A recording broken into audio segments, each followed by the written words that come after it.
Hi hello नमस्कार आणि सर्वप्रथम तुमच्या सगळ्यांचं खूप खूप मनापासून अभिनंदन आणि आभार। आपली फॅमिली ही 900 लोकांची आता फॅमिली आपली कंप्लीट होत आलेली आहे।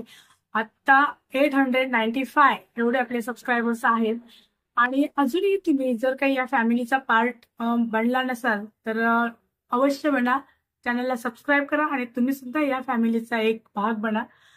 ज्यांनी ऑलरेडी सबस्क्राईब केलेलं आहे किंवा जे व्ह्युअर्स आहेत त्या सगळ्यांचं मनापासून अभिनंदन करते आणि आभार सुद्धा मानते, कारण तुमच्या सपोर्ट शिवाय हे पॉसिबलच नव्हतं। आज आपण 12 महिने तुमच्याकडे फुलं हवी असतील गार्डन मध्ये आणि असं झाड हवं असेल की ज्याची केअर सुद्धा तुम्हाला कमी करावी लागेल, म्हणजे लो मेंटेनन्स तर ते प्लांट असायला हवं, पण त्याला फ्लावरिंग हे सतत व्हायला हवं असेल आणि गुच्छांनी फुलं जर काही तुम्हाला हवी असतील तर असं एक झाड मी तुम्हाला सांगणार आहे या व्हिडिओमध्ये की जे तुम्हाला 7, 8, 9 महिने सतत फुलं देत असतं आणि त्याचं केअर सुद्धा करणं, जास्त केअर करण्याची सुद्धा आपल्याला गरज नाहीये।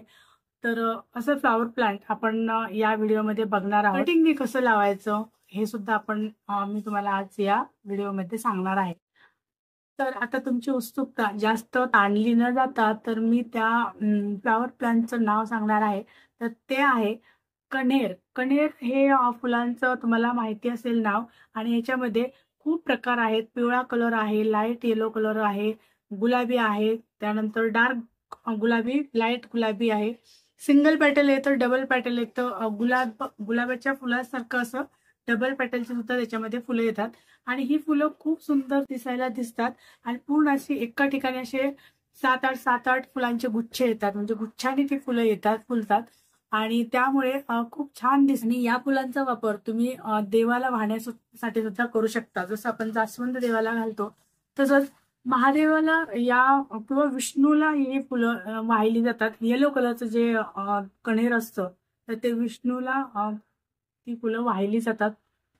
पण असं नाही की तुम्ही दुसऱ्या कोणत्याही देवाला ती घालू शकत नाही, तर तुमच्याकडे तुम्ही दररोज त्या फुलाने देवाची पूजा करू शकता।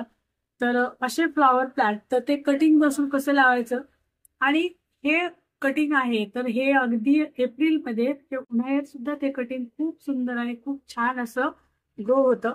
तर बघ, मी असं या भांड्यामध्ये हे 3 कटिंग आणले होते। खरं तर मी एकच फांदी आणलेली होती आणि त्याचे हे 3 कटिंग केलेले आहेत आणि लावलेले आहेत। तर मी तुम्हाला दाखवते किती मस्त ग्रो झालेले आहे ते। बघा किती छान त्याची ग्रोथ झालेली आहे अशी, आणि अगदी इझिली हे पाण्यामध्ये ग्रो होतं। त्याला वरती सुद्धा असे फुटून आलेलं आहे। हे आहे दुसरं। आता हे दुसऱ्याला थोडेसे जरा कमी आलेले आहेत मुळं, पण आली आहेत म्हणजे फुटून। आणि तिसऱ्याला मात्र अजून आलेली नाही आहेत, नाही आले अजून, कुठेच त्याला दिसत नाहीयेत।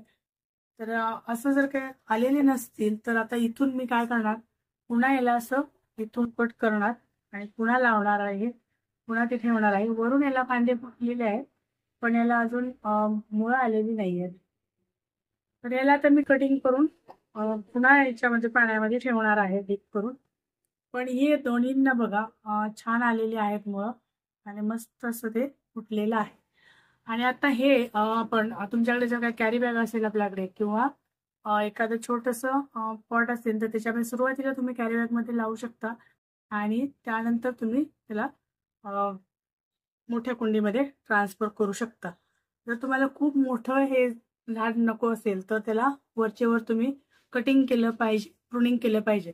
हा पण ह्याला बघा कटिंग केल्यानंतर जो असा चीक येतो पांढरा असं त्याला, तर तो हाताला वगैरे लागू द्यायचा नाही, त्याची काळजी घेतली पाहिजे। आणि जर लागला तर ते तुम्ही व्यवस्थित हात स्वच्छ केले पाहिजेत, कारण असं मी याच्या बाबतीतली माहिती अशी ऐकलेली आहे की ते विषारी असतं। जसं रबर प्लांट सुद्धा की पाळीव प्राण्यांच्या पासून किंवा आपल्या हाताला वगैरे लागल्यानंतर आपण ते क्लीन केले पाहिजे, ते सुद्धा विषारी असतं। तसंच ह्याचं सुद्धा आहे की हे सुद्धा झाड तसं विषारी मानलं जातं। तर हे काळजी घ्यायची लहान मुलांच्या पासून आणि पाळीव प्राण्यांच्या पासून ते लांब ठेवायचं आहे।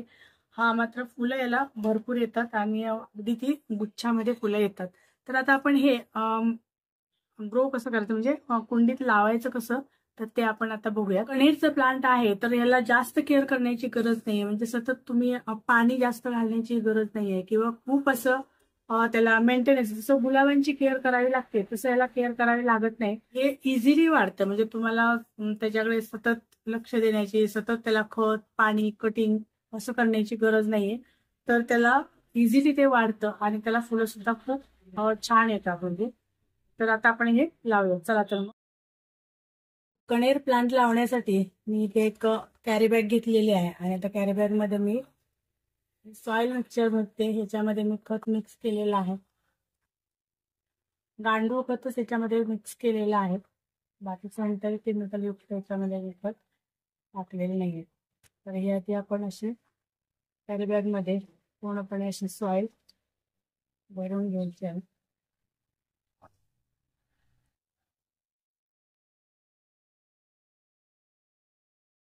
आधी पाणी ओतून घ्यायचं.